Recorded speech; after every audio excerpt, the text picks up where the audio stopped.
भितरिया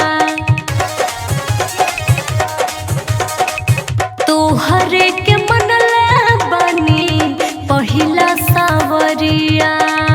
इतना बारे प्यार ज्योति हमारा से तेज के तू काहे बोल जालू हो। कौन मजबूरी तोहरा पड़ल बावे हमारा से राज अभी खोला हो। तोहरे खातिर बनल बनी अजमई हो। अपना प्यार के निशानी लेके जोई हो ससुरा में हमार लइका खेलई हो।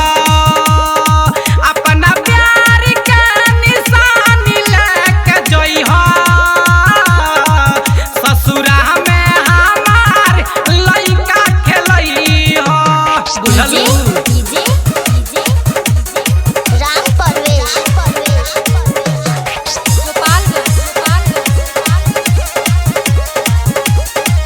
काहे रवि राज हर केस करेला ना यकीन हो। तोहरा से शादी करी नइखे मुमकिन